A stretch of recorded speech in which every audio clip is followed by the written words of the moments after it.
सभी आत्मज्ञानी पुरुष जो आप कितनों से मिली हैं? मैंने कईयों के बारे में सुना है, जैसे जैसे कृष्ण या मोहम्मद या राम या ईसा मसीह, बुद्ध, सभी आत्मज्ञानी महापुरुष जो इस धरती पर हुए हैं, उनके जन्म या मृत्यु का कुछ जिक्र है।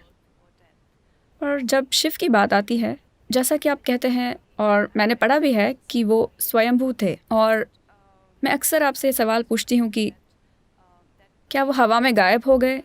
और शायद ऐसा ही कुछ हुआ। यहाँ तक कि जिन महिलाओं से उनका विवाह हुआ, उनके साथ उनके बच्चे भी पैदा नहीं हुए। और वो कम से कम आप उन्हें जनसंख्या के लिए दोषी नहीं ठहरा सकते। सदगुरु, मैं एक बहुत महत्वपूर्ण बात पर आने वाली हूँ। ऐसी एक थियरी है कि मुझे लगा कि जनसंख्या भी बहुत महत्वपूर्ण नहीं है। नहीं नहीं, ऐसी एक थियरी है कि शिव एलियन है। मेरे पसंदीदा निर्देशक क्रिस्टोफर नोलन ने यह फिल्म बनाई, इंटरस्टेलर, जो मेरी पसंदीदा फिल्मों में से एक है, जिसमें वो लगातार कुछ जीवों को वो कहकर संबोधित कर रहे हैं। वो संपर्क कर रहे हैं, वो हमसे बातें कर रहे हैं, वो ऐसा कर रहे हैं, पर उन्होंने यह कभी स्पष्ट नहीं किया कि वो कौन थे, जैसे कि वो एलियन थे या वो ईश्वर थे, वो कौन थे। और सदगुरु, जैसे मुझे लगता है कि मैंने इसे महसूस किया है। जैसे जब मुझे कोई क्रिएटिव आइडिया आता है तो मुझे अपने दिमाग में कोई ऐसी चीज़ नहीं मिलती जो उसका स्रोत हो। यह बिल्कुल ऐसा है मानो मेरे सिर में एक चिट्ठी आ गिरी हो। ऐसा लगता है कि यह किसी बाहरी दुनिया से ये है। कन्फेशन नहीं है। मैं जानती हूँ कि ये कन्फेशन है, पर लेकिन सदगुरु, क्या ऐसा है कि हम बाहरी दुनिया के जीवों द्वारा चलाए जा रहे हैं? क्या ऐसा है?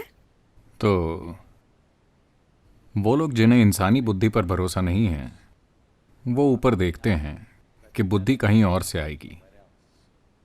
हमें यह समझना होगा कि देखिए, इस देश में कुछ ऐसी चीजें हैं जो बहुत महत्वपूर्ण हैं, जिन्हें दुर्भाग्य से वर्तमान पीढ़ी पूरी तरह से भूल गई है या बहुत कम लोगों को याद है।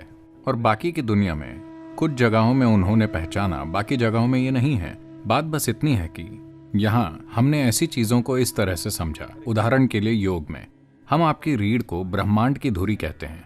हम इसे मेरुदंड कहते हैं, यानी ये ब्रह्मांड की धुरी है। ब्रह्मांड क्या है, कृपया इसे समझिए। आज वैज्ञानिक ये स्वीकार कर रहे हैं कि ये एक अंतहीन ब्रह्मांड है। हम हमेशा से ये कह रहे हैं कि ये एक निरंतर बढ़ने वाला ब्रह्मांड है।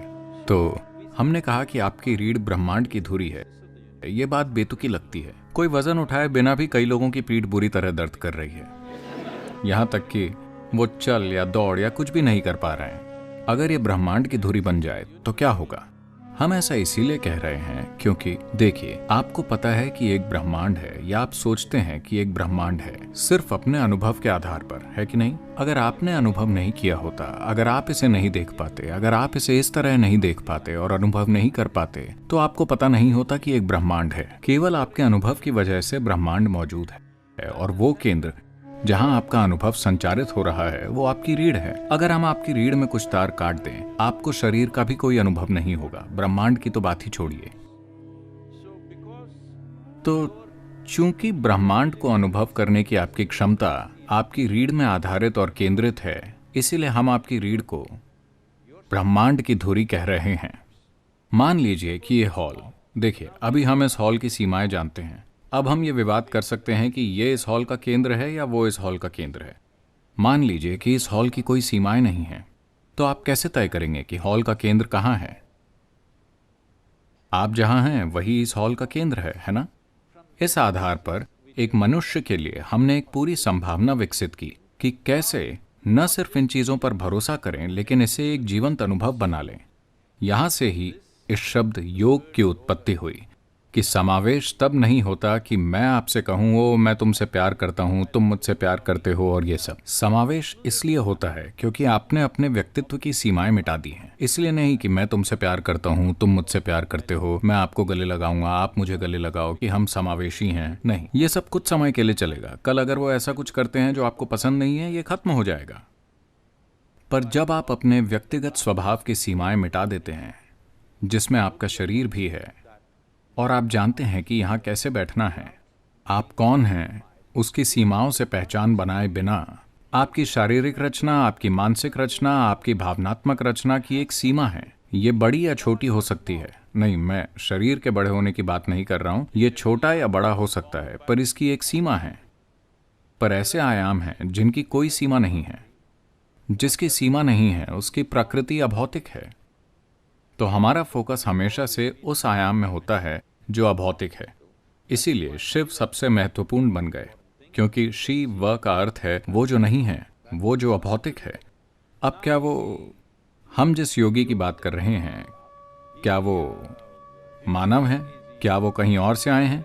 देखिए, कई चीज़ें हैं। जैसा आपने कहा, उनके कोई माता पिता नहीं हैं। जब आप शिव के बारे में बात करते हैं, उनके कोई माता पिता नहीं है, कोई जन्म स्थान नहीं है। किसी ने उन्हें बढ़ते हुए बच्चे की तरह नहीं देखा। हर समय जब भी हमने देखा, वो लगभग उसी आयु के थे। और हम नहीं जानते कि उनकी मृत्यु कहाँ हुई। इतने महत्वपूर्ण व्यक्ति उस समय में भी अगर उनकी कहीं मृत्यु हुई होती, उन्होंने एक मंदिर बनाया होता, वो उनके लिए किसी तरह का कोई स्मारक बनाते। ऐसा कुछ नहीं हुआ। तो कोई जन्म नहीं है, कोई मृत्यु नहीं है, कोई माता पिता नहीं है, कोई भाई बंधु नहीं है। ऐसा कुछ नहीं है जिससे सिद्ध किया जा सके कि वो यहाँ थे। क्या इसका मतलब ये है कि हम ये मान ले कि वो कहीं और से आए थे? जरूरी नहीं है।